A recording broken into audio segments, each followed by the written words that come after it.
देवास जिले की खातेगांव तहसील में एक प्रेम विवाह के बाद पति पत्नी के बीच की दूरी ने एक गंभीर कानून मोड़ ले लिया है। खातेगांव के जेपी कॉलोनी निवासी बलराम बिश्नोई, जिन्होंने निकिता नामक युवती से लव मैरिज की थी, अब अपने ही रिश्ते के लिए कानूनी लड़ाई लड़ रहे हैं।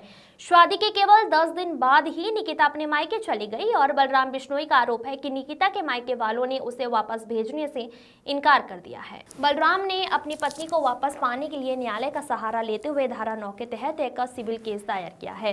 यह धारा पति पत्नी के पुनर्मिलन की एक कानूनी प्रक्रिया है। हालांकि इस कदम के बाद से बलराम को और अधिक मुश्किलों का सामना करना पड़ रहा है। बलराम के अनुसार उनकी पत्नी निकिता के परिवार के सदस्य, जिनमें उनके ससुर रेवाराम राठौर, निकिता के भाई कमलेश राठौर और नीलेश राठौर शामिल हैं, जिन्होंने उन पर केस वापस लेने का दबाव डालना शुरू कर दिया है। बलराम का दावा है कि उन्हें इन लोगों की तरफ से जान से मारने की धमकियां मिल रही हैं। बलराम ने बताया कि उन्हें 9 अक्टूबर 2024 को अज्ञात नंबर से फोन आया, जिनमें उन्हें चेतावनी दी गई कि अगर उन्होंने इस मामले में आगे कोई कार्रवाई की तो उनकी जान को खतरा हो सकता है।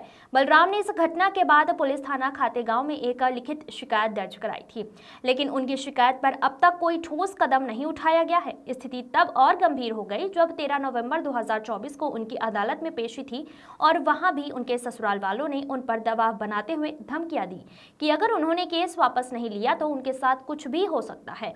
बलराम ने पुलिस और प्रशासन से अपनी और अपने परिवार की सुरक्षा की गुहार लगाई है।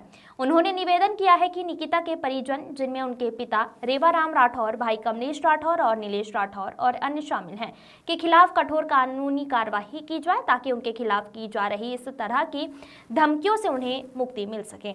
यह मामला केवल एक निजी विवाद नहीं है, बल्कि प्रेम विवाह के बाद समाज में आने वाली चुनौतियों और संघर्षों को भी दर्शाता है। समाज में ऐसे कई मामले सामने आते हैं जिनमें प्रेम विवाह के बाद दंपति को परिवार और सामाजिक स्वीकृति के लिए कठिनाइयों का सामना करना पड़ता है। बलराम और निकिता के मामले में एक बार फिर यह सोचने पर मजबूर कर दिया कि क्या प्रेम विवाह को समाज में बिना किसी भेदभाव के स्वीकार किया जा रहा है। अब यह देखना दिलचस्प होगा कि पुलिस और न्यायालय इस मामले में क्या कदम उठाते हैं। बलराम ने स्पष्ट रूप से कहा कि अगर उन्हें या उनके परिवार को किसी भी तरह का नुकसान होता है तो उनके लिए सीधे तौर पर उनके ससुराल पक्ष के लोग ही जिम्मेदार होंगे। इस मामले पर क्षेत्रीय लोगों में चर्चा तेज हो रही है और सभी की निगाहें अब पुलिस द्वारा की जाने वाली संभावित कार्रवाई पर है।